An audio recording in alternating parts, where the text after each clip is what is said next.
Andres de AA Sports reporting to you after attending the Sharks game against the Nashville Predators. Their first game at home after a long stretch on the road.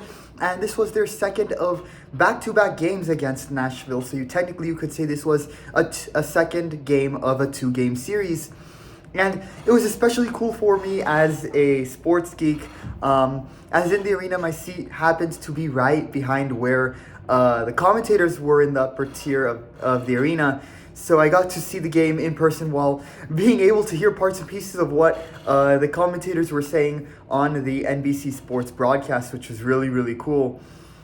And at the end of the game, I actually got to meet Randy Hahn, the Sharks commentator on TV. So that was really cool. I'll tell you a little bit more about that either in this video or another video. And so in this game, this game, it had to be one of the craziest games of the NHL season so far. And one of the craziest games for both of these teams, the Sharks and Predators, equally. The San Jose Sharks, unfortunately, they lost this game 6-5 at home in a high-scoring game where it was as if neither team wanted the first overall pick in the draft. Like, mistakes, puck turnovers, unforced blunders, and the Sharks starting this game very flat-footed, lacking energy on the ice, resulted in the Predators scoring a lot of goals. And the Predators, they ended up getting complacent. They had a 5-minute penalty for a hit on Ty Dellandrea. That lack of discipline from Nashville and their mistakes as well brought life back into this Sharks team. This resulted in a combined 11 goals scored between the two teams. A true battle between two teams in the shitter at the bottom of the barrel. So let's talk about this from the Sharks side of it. This was disappointing. This loss was, frankly, abysmal. As I said, like I said in my post-game reaction video, they came into this game already feeling disappointed after their loss a game before to this same team. And fans came into the arena feeling frustrated and hoping this team would, bounce back and get the win. And instead of bouncing back and having the confidence of finally being back at home, they were the opposite. They began this game lacking energy while skating on the ice, poor passing, slow movement of the puck, and the defense, which has been the worst problem for the last year and a half now, once again was hard to watch in this game. And they were so bad to where I think it began to rub off on Yaroslav Askarov, who also struggled in this game. In the first 10 minutes of the first period, the Predators dropped 3 goals on the Sharks, and this game was looking very ugly for them and their poor defense right out of the gate. Then on the next face-off following the third goal, the veterans and enforcers of the Sharks team got into fights to try and stir up some emotion and rally the team together and pump some life into the team. It wasn't a New York Rangers line brawl like we saw with the 5-on-5, but you had back-to-back fights on this face-off attempt. Luke Cunnin first, Barclay Goodrow in the second fight, and then Ty Dellandrea. The 3 enforcers tried to revive the team in this game, and it worked. The Sharks then got 2 goals, one by Dewar and another from Ferraro, and they walked out of the first period only behind by 1 goal despite an opening 10 minutes that was a house of horrors. Then in the second period, they conceded another 2 goals, and it put the Sharks right back at square one. Fortunately, the offensive front still tried to do what they could in the game. They end up forcing the Predators' defense into making a mistake in their own defensive zone. They force turnovers and they create counterattacks and get 2 back, but are still trailing in the game. Now down 5-4, the Predators showed a lack of discipline while still having the lead in what was essentially self-sabotage for them. Cole Smith blindsided Dellandrea, which injures and takes Dellandrea out of the game, as well as Cole Smith himself, as it was a match penalty and will likely be a suspension. This resulted in a 5-minute power play where Macklin Celebrini tied the game. Gosh, that kid is amazing. He gets the 5th goal and ties the game at 5. And somehow, the Sharks, despite not at all deserving to be in this position, given their ugly first period, entered the third with a chance to win. But unfortunately, in typical Sharks fashion, given how awful they have been in terms of power play kills these last couple of years, conceded a 6th goal on a power play, and that was it.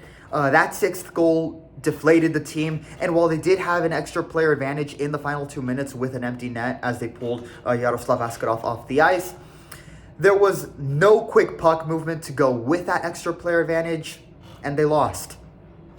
Final score 6-5 in this battle of the Tank Bowl in the Shark Tank. Here are the Sharks' grades for this game. Offensive front, B. Like the defensemen, they started this game lacking energy and a fast pace of play. However, following the fights their enforcers were involved in, they regrouped and played much better, scoring a total of 5 goals in this game.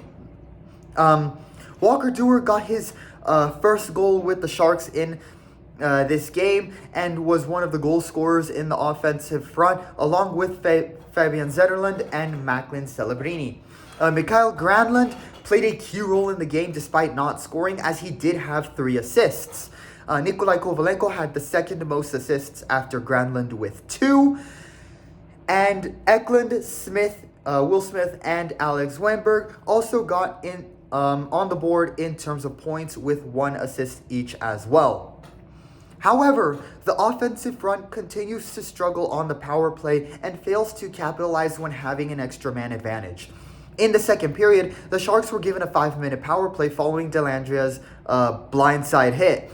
During that power play, Macklin Celebrini scored the 5th goal to tie the game with 30 minutes and... not 30 minutes, 3 minutes. Let's... got a little confused there. So, Macklin Celebrini ties the game on the power play following Delandria's hit. But there were still 3 minutes and 50 seconds still remaining on that power play. Almost the entire power play, as it was only 1 minute in. It was a moment that gave fans a bit of that nostalgic feeling going back to their Game 7 comeback versus the Misfits in the Golden Knights. However, outside of that 1 goal, it was a long power play where the Sharks failed to make any noise due to not having a faster pace of play with the puck. And I'll say the same thing for the final 2 minutes of this game. The Sharks pull Askarov off the ice and put in an extra forward to make something happen to send this game into overtime. And they were like tractors on the ice. They didn't speed up the pace of play, skating faster to get open. And there was no quick movement of the puck, which made it easier for the Predators to shut down the Sharks to win this game in the final minutes. The offense needs to work on being better during power play opportunities. Before moving on, I do want to give a quick injury update in regards to Ty Dellandrea. During the second period, he got blindsided on a dirty hit by Cole Smith. It was a shoulder hit to the head where you wonder why Smith did that, given Dellandrea did not have the puck at all on the play. While a fight broke out because of it as the Sharks came to his defense, Dellandrea was slow to get up. He was fortunately able to exit the ice under his own power, but was quickly helped by the team medical trainers. Him, along with the medical trainers, went straight to the locker room, and he was unable to continue. And the news broke today, as of filming, that Dellandrea will be on injured reserve following that hit. Likely a concussion, given it was a hit to the head. As for Cole Smith, he received a match penalty, and you got to imagine that he might also get a suspension, given the hit was a shoulder hit to the head, while Dellandrea was in a vulnerable position, and he didn't even have the puck at all. That's a big no-no in the NHL today, so hopefully Dellandrea has a quick and speedy recovery, and we see him back on the ice soon for the Sharks. Moving on to the grades for the defensemen. D+. Mario Ferraro scored the Sharks' second goal of the game and also had an assist. Henry Thrun also went on to score their third goal, so back-to-back goals from Sharks defensemen, and Liljegren also had an assist. In terms of the defensemen's abilities to contribute offensively, alongside the young offensive front in Macklin Celebrini and, the Lund players. Yeah, the defensemen did well in that regard. But once again, where they didn't do well is in regard to their actual positions as defensemen and stopping plays in their own zone. They very much failed miserably to kill the power plays, with 3 of the 6 Predators' goals coming on power plays, and even at full strength, they were mistake prone. On the second goal conceded, put in by Novak, you had like 3 dudes just watching the puck. Like I heard the commentator say, which accurately described how ugly that second goal was. Henry Thrun and Jan Ruda were in front of the net by Askarov, supposedly trying to stop the shot, but put no pressure on the Predators' forwards and just watched the goal and assist happen. I cannot wait for the draft where the Sharks will hopefully get some young quality defensemen to support this team and its bright offensive front. Goalkeeper, D. Yaroslav Askarov was the goalkeeper for the Sharks in this game, going up against his former teammates. Askarov looking to take the opportunity to show Nashville that they got rid of a good goalkeeper, but in this game, he had arguably one of his worst performances of the season. He made 32 saves out of 38 shots he faced, with 6 shots getting past him for goals and having an ugly save percentage of 84.2. Yikers. Granted, while it was a bad game for him, it wasn't entirely his fault. The first goal by Nyquist was definitely one he had little to no chance on, given it was a mistake by Sharks penalty killers. On the second goal by Novak, you had defensemen just watching the puck. Askarov made an initial save, but Novak got the rebound. However, that's one flaw in Askarov's game that has become a bit noticeable, in that he will make a really good save, but the rebound control isn't there, and it just goes straight back to an opposing player. And the Forsberg goal, which was the third Predators goal of the game, a shot to the near post while Askarov was covering that side of the net, but it still goes in, slipping through his left arm and rib section. That was one Yaroslav Askarov surely wished he could run back, as he usually makes those saves. Enforcers. I'm giving them an A.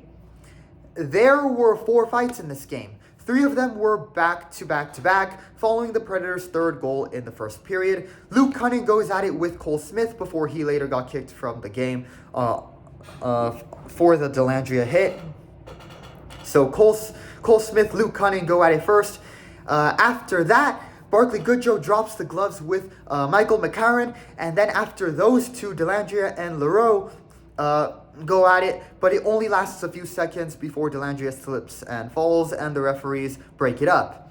These fights by the Enforcers were clearly to stir up some emotion in the players and pump some energy back into the team after such a slow and awful start to the game, and it worked. The Sharks then got 2 straight goals and were back in it, trailing only 3-2 at the end of the first period. Then in the second period, Cole Smith takes out Dellandrea on a shoulder-to-head hit where Ty Dellandrea did not even have the puck. And the Enforcers did a good job immediately coming to the defense of their teammate, with Luke Cunnin being the first to go after Smith, with Liljegren, Ferraro, Goodrow, all also quick to get involved in the fight that followed. Good job by the Enforcers keeping the team in the game and defending their teammates, and sometimes a good old-fashioned hockey fight is what is needed to do that. Head coach, D. Warsawski's team started the game off with a lack of energy and slow on the ice. That's never good. Given the frustrations of the game before, Warsawski should have regrouped and rallied the team to play with more intensity, but didn't. That's on him. And his team still struggles on both ends of the power play, struggling to score while on it and conceding goals when trying to kill them. His offense also does not play faster and with more intensity, with an extra player advantage, whether it's a power play or empty net scenario in the final minutes. This results in power play opportunities and empty net chances being wasted. He needs to work with his offense in getting them to move around more with quick passing and movement of the puck, which is missing right now from this team.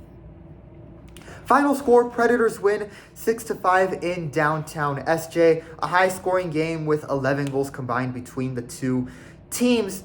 A true battle of the tank bowl. But a really disappointing loss for the Sharks, given the hockey gods gave them a second chance in this game when they really didn't deserve it after that first period performance. Their next game will be against the Panthers, so we'll see if they can end what is now a 5-game losing streak. Before I go, I do want to show you guys something. I have something really cool. As I mentioned earlier in the video, at the end of the game, got to meet Randy Hahn, the Sharks commentator on NBC Sports California. He's the one who's commentating during the games on TV. And I got to meet him at the end of the game. A really cool opportunity. And as you see here, I got his autograph on my hat, as well as on my awesome teal Sharks jersey. You can see it right there. Really cool opportunity. I also got a couple of photos with him. For those who don't know who Randy Hahn is, or have only heard about him as the Sharks commentator, but not really known him outside of that, Randy Hahn for Sharks fans is what Rick Janneret was for Buffalo Sabres fans. He's an iconic voice on TV for Sharks games. And has had a lot of incredible calls, including that Game 7 comeback against the Knights. So it was a really awesome opportunity to be able to meet someone I grew up listening to on TV while watching sports as a sports geek. It was just absolutely amazing, and it definitely makes up for the Sharks' rough game. When something like that happens, it's always a good day at the Shark Tank, you know. So yeah, that was awesome. A tough loss, but nevertheless, great fans. A great opportunity to meet an icon at the Shark Tank, which is always fun. That's why going to Sharks games is always awesome, regardless of whether they win or lose. Andres from AA Sports. Leave a like on the video, subscribe for more sports content, and stay tuned for more hockey content, more sports content, whether it's the Mexico national team, the Giants, the 49ers, the Sharks, you name it. So yeah, really cool. Stay tuned for all of my sports content going forward. Thank you so much for watching, and I'll see you all in the next video.